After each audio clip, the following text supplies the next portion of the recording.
Can I first say it's such a fantastic honour to be here, and I just want to thank Daisy. I really want to thank Daisy for inventing this idea. Can we give him a round of applause? Because it's such a wonderful thing. And Enrico as well for making it happen. And I really appreciate it. And I know my brother, as I said before, my brother's been up here with a little while back, and he's going to be back up again soon with the Moonshine Juggling String Band. And I remember as a 16-year-old going to see the Moonshine Juggling String Band at the Sussex Hotel, and just being in such awe of my brother, and I still am in awe of my brother. And it was from my brother that I copied the guitar, because he's 2.5 years older than me, and he picked it up, so naturally I picked it up. And he can't be here unfortunately tonight. He's he has this concept of 3 weeks work, 2 weeks Bali, 3 weeks work, 2 weeks. It's a lovely life. But as I said, the first song, just a small kind of a note. I hate to say this, but I have to. You're going to be disappointed with my voice, because in 2010 I had my own version of cancer, and it got into my neck, and I lost about 80% of my voice. So I've had to reinvent singing, and I thank Jonathan Welch for helping me, because I don't know, Jonathan, Choir of Hard Knocks and all that, and he's a lovely guy, and he came over to my house, and I've got to know Jonathan really well, and he said, "Come on, man, start singing again, come on, with whatever you've got, start singing." So I'm starting to sing again. But, so I can't really sing the old songs like I used to, which is a kind of a bummer. But, you can't not say, what a wonderful song Never Gonna Fall in Love Again was. Never gonna fall in love again. I wanna start with someone new, but I couldn't bear to see it end, just like meeting you. No, I never wanna feel the pain of remembering how it used to be. Never gonna fall in love again, just like you and me.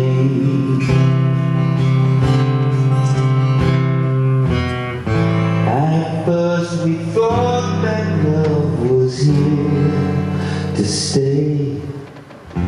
The summer made it seem so right.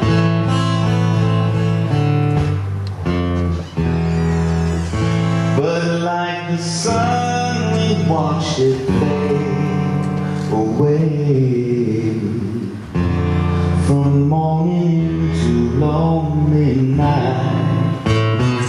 Never gonna fall in love again. I won't start with someone new. Anyway, that's how that song goes. But it's a beautiful song. It's a beautiful song. And the funny thing about that song was that at the time it just said Eric Carmen as the songwriter. And years later, because you remember at that time he wrote All By Myself, that massive hit All By Myself, and that song, Never Gonna Fall in Love Again.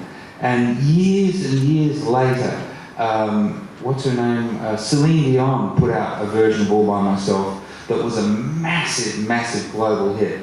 And it suddenly said Serge Rachmaninoff, Eric Carmen. Because Eric Carmen ripped off Serge Rachmaninoff, and he thought Serge Rachmaninoff was out of copyright, but he only died in 1917. So his grandkids got 40 million Celine Dion sales. I mean, come on, that's ridiculous.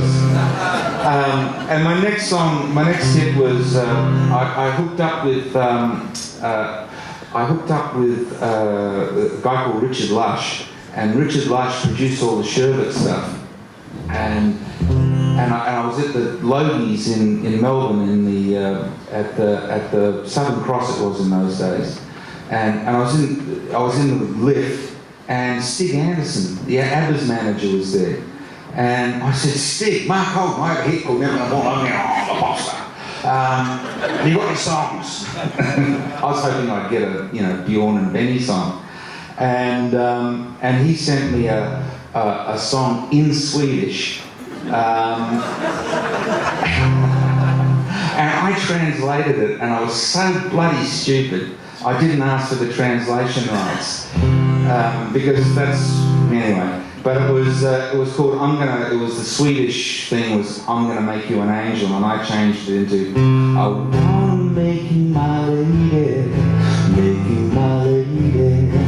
Love is so hard to find, girl. I just can't sing that one anymore. It's so bloody high, I've taken that down so low, I can't take it any lower. I wanna make you my lady. And then there was another one immediately after that was actually my biggest hit, but people don't actually remember it. It's weird. It was a song by, I think the best thing I did for Australian music was that I passed on a song called Lady. Remember that song Lady by Little River Band? I was pitched a bunch of songs, and I said, I just said I want to make you my lady. I can't do another song called Lady. And of course, then Little River Band recorded it, went to #5 in America. So I think that was my biggest contribution to Australian music at that time. But short of that, I recorded a Big Birdle song, which again, it's very difficult for me to sing, but it's... Oh, sorry.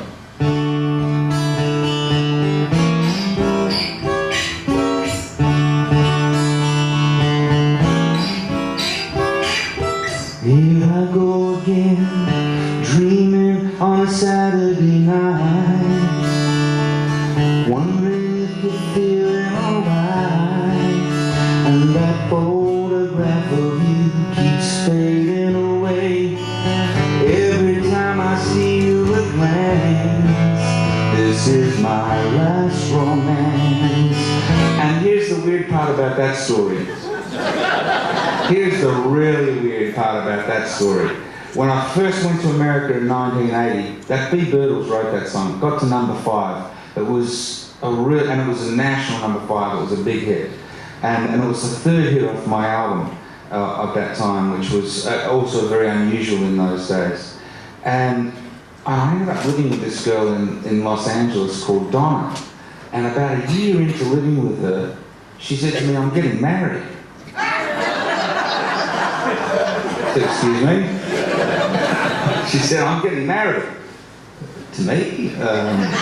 We're in the same bed. No, I'm not getting married. I'm marrying B. Birtles. And she married B. Birtles. I couldn't believe it. She'd been two-timing me the whole bloody time. She'd been running around America on tour with B. Birtles, and I didn't know it. I was bloody stupid with that. And at the ARIA Hall of Fame induction, when LRB was there, I was on Idol and I was there, and there was Donna. They were still married, so at least it worked out for them. And not long after that, I realised that pop stardom is a brief moment. So I knew that it was like a wave. I don't know how I knew that, but something in me told me that it was going to be a brief ride, and all the things that we talked about with Daisy. I did films as well, which we didn't talk about, and I realised that my time was coming to an end. So I went to America, and again, just like in my first time around, it completely stiffed. I was signed to a record company that's big claim to fame was Leif Garrett. And Weird Al Yankovic, actually. Weird Al turned out to be a winner. Leif not so. And I was signed with them for 2 years, and at the end of that time, I put 2 singles out, and I don't know if you noticed the pictures earlier on, but there was a picture of me with Bette Davis, and the company got me this fantastic opportunity to be the kind of the star of the future.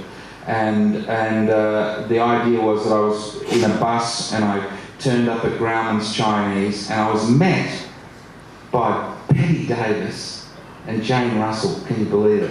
It's unbelievable. I mean, it's almost, I can't even believe it myself. And Betty Davis was amazing. She was totally together. She allowed me to have that Polaroid. That was a Polaroid that was up there. When I asked her for a signature, she said, no way. Well, Jane Russell was holed up in Mann's Chinese Theatre, and when she finally came out, it was like 9:30 in the morning. She stank of booze, and it was like the two different worlds. One, this extraordinary woman, Betty Davis, who was so together, and on the other hand, Jane Russell, who was, a bit of a problem. And in any case, it was supposed to be my big break, and 2 days before the show went to air, I got my bloody wisdom tooth came in, and my whole side of my mouth was like this, and I'm trying to do the television show like with my head like this on national American television, and it didn't work. It didn't work, and I found myself out on my ass again, and so what I did was I believe in magic, and I know people have different views of religion and God and all that sort of thing, but basically I meditated for a year. I sobered up, I meditated for a year, I wrote down my dreams, and at the end of that year I sort of analysed myself, and I said, well, what do you really want to do? Was I going to come back to Australia with my tail between my legs, having left as a star, come back as a failure? Was that going to be what I was going to do, and maybe start law again? Or the other role to me, because I decided at that point that my voice wasn't really good enough. When you listen to a Glenn Shorrock, for example, I mean, Glenn Shorrock, man, that voice, is there a better voice in Australian or world? I mean, really, seriously. I mean, Glenn Shorrock, I got to do Shout with him, 101 performances with Shout, and just hearing him sing every night was such a privilege. Quick story, I know I've got to hurry you. It was him and Colleen Hewitt, okay? Him and Colleen Hewitt were playing the mum and dad of JOK. And Colleen, who I've come very close to, and I love Colleen, I absolutely adore her, but she is a tough-ass woman. She's a Bendigo country girl, man, and she does not take any shit from anyone. And she is a classical theatre star, so when the director directs it, that's how you do it every night. Glenn Shorrock is a rock and roller. He doesn't ever do it the same thing twice ever, So he would, be improvising, and it would drive her crazy. And really, literally, a couple of the nights, she was going to deck him. I mean, and I don't mean she was actually going to lay Glennis out. I don't know. I got lost in the story. The story was that I was out on my ass in America, and I meditated for a year. And at the end of that year, a whole chorus of this song, melody and lyrics, came into my head. And I had just decided at that point, no, I'm going to commit myself to being a songwriter.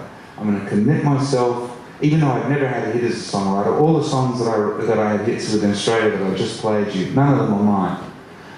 They were all other people's songs. So I had no real justification to believe that I could be a songwriter.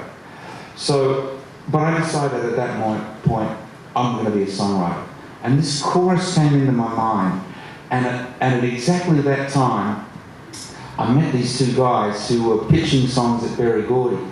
And I had this song in my mind, and I just bought a TAC 8-track, and I hooked up with a guy, young guy that I wrote with, who's now in Paul McCartney's band. That's another great story, but I won't tell you that. But whenever you see Paul McCartney's band now, look for the blonde guy. Brian Ray's his name. What a fantastic story. Anyway, that's another story. And I went to his place, and I demoed this song all on my own. I figured out how to use the TAC 8-track. I laid all the parts down, And these guys played it to Berry Gordy. Berry Gordy loved it. He played it to the Temps. They loved it. The Temptations recorded it, and it went to number 4. And hearing your own song, well, being in the studio with them, and it was just unbelievable. Just to be in that room, and they were all standing around, Ollie and Otis and all those guys. It wasn't the original Temps. It was a kind of there were still 3 original Temps in it at that time. But they stood around in a circle and they said, "Mark, can you sing the melody so we can workshop the backgrounds?" Yes, please. and then Ollie went outside, and I don't actually know what he did in the car, but I have a sneaking suspicion. And he came in and he did 2 vocals, and that's all he did. And the song was called Lady Soul. I'll just sing a little bit of it. Whoa, whoa, whoa, whoa, whoa,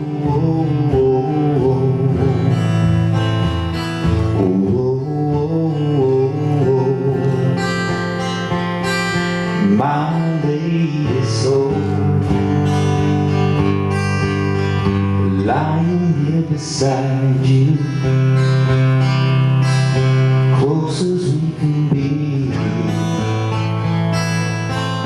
I know what this leads to. I know what you need. I'm ready to surrender my love. Lay it all in your hands. Give you my forever. Everything I am, 'cause you are my lady soul. You are my life.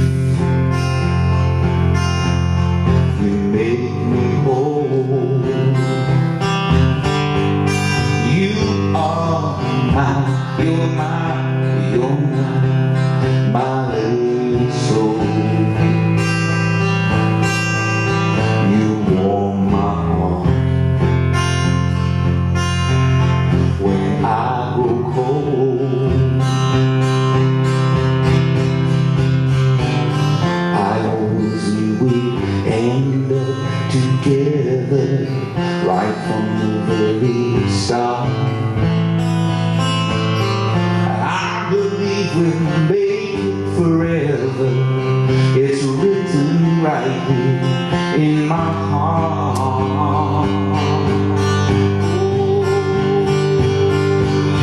Oh, you're my lady soul. And that's that song.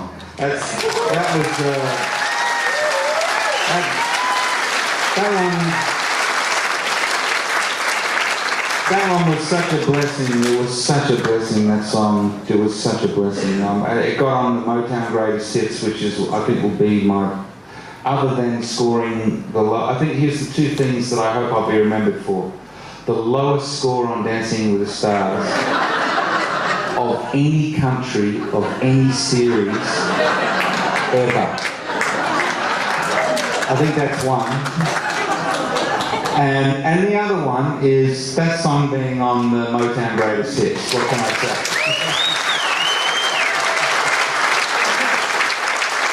And I'll just quickly move forward now because I want to bring out a couple of guests. Then in the last few years, I've had the great privilege of working on a project, the Holden Brothers Travelling Circus, and which is my family is South Australian and it's Victorian, and through that I was told to go down to the Wathaurong Centre by my relation in Marie Holden, who was in the Holden Brothers Travelling Circus, and she said, "You've got to go down to the Wathaurong Centre in Geelong and learn the story of the Holdens," and so I did, and that's where I met Mick. Hi, this is Mick Ryan. And,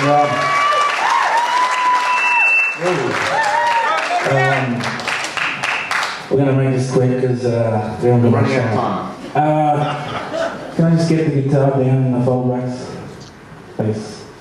We wrote this song together quickly. We didn't write it quickly. Well, we did, but No, slow we played it down, quickly. slow down, Dick. This is your audience. I mean, it's my hometown, actually. Yeah, exactly.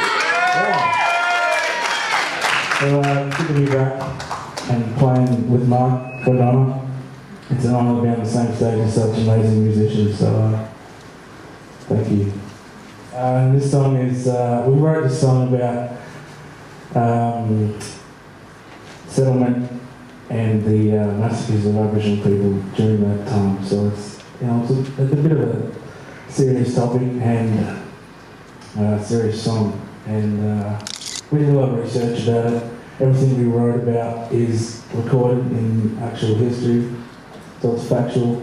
And it's about a place in Geelong called Bellpost Hill, where they would ring a bell during settlement times when Aboriginal people would be coming in on the Golden Plain Shire to do their seasonal harvest, and they would ring the bell and the settlement would come out from the valley and massacre the Aboriginal people. So. And the reason that this connected us is because the Holdens turned up in that part of the world, the Bellarine, in 1852, and they broke out that land. They were poor Irish farmers, and I was only taught the pioneer story. I was not taught the Indigenous people's story. And the Indigenous people's story is that my family dispossessed those people, and the ugly, ugly, ugly truth, and this is an ugly truth. The ugly truth is that within 20 years, there were only 7 Wathaurong people left within 20 years. And we know the names of the people, and the names that we say in the song are the real names of the people. And they were never charged, they were never called to justice in any way. And so it's the beautiful thing for Mick and I is to be able to talk about this 150 years later. Absolutely.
I'm going to bring out my son.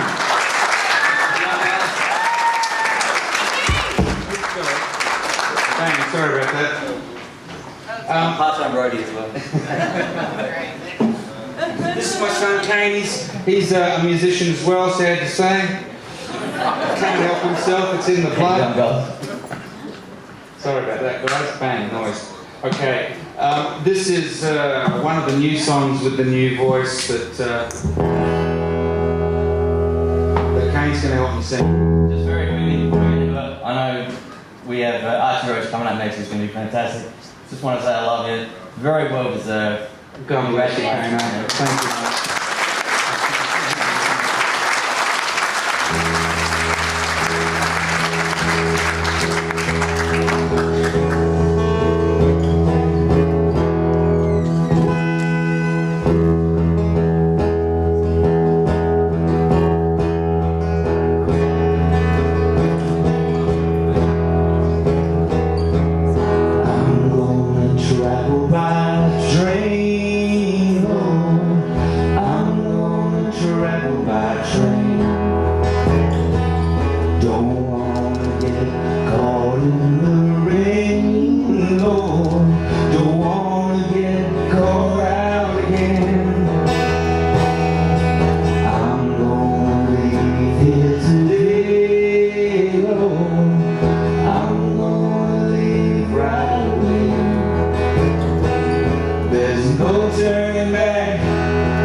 This is a song I'm very proud of. That was the #1 played song in Australia in 2001.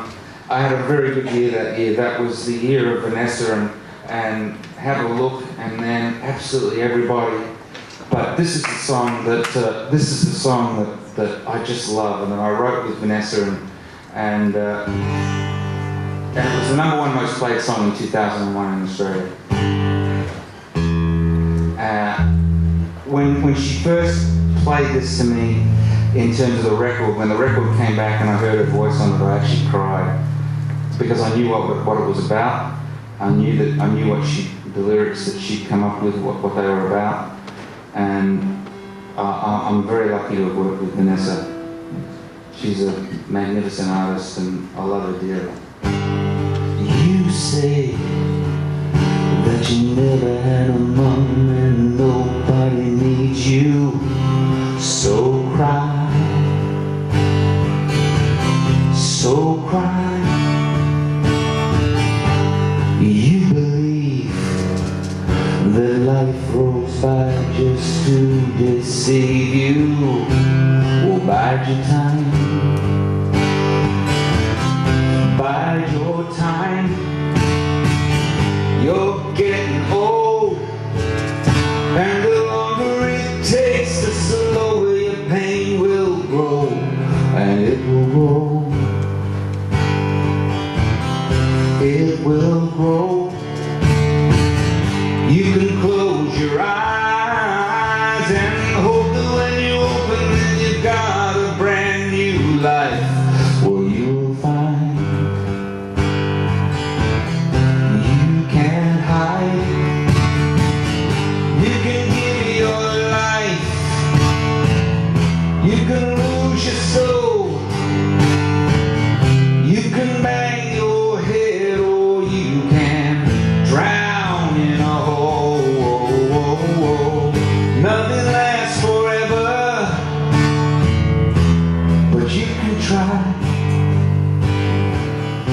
Look around you. Everyone you see, everyone you know is gonna shine.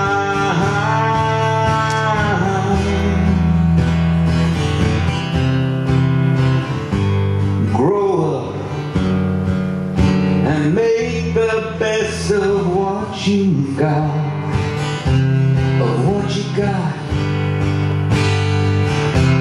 of what you got. The days are going by and you're sitting on your ass and you're wondering why.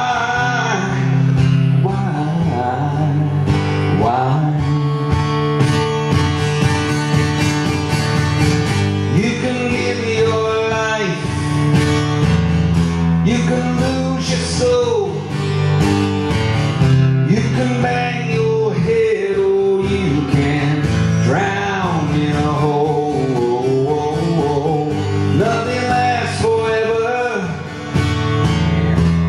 but you can try. Look around you. Everyone you see, everyone you know is gonna. You say that you never had a mama, nobody needs you. So cry, so cry, so cry. You believe that life rolls by just to deceive you.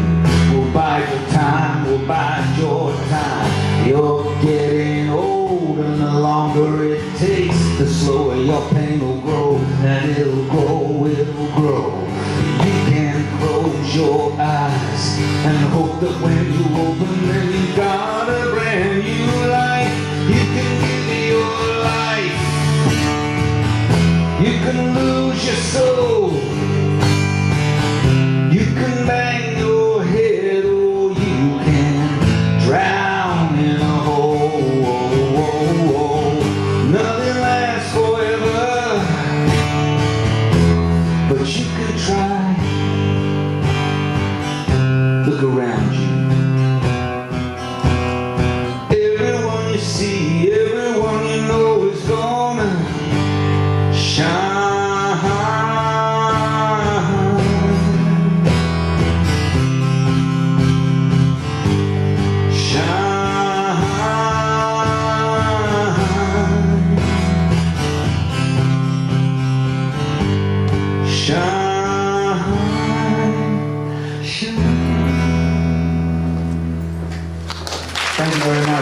a real honour. Thank you very much for making it a very special evening. Thank you. I'm going to pull this out now.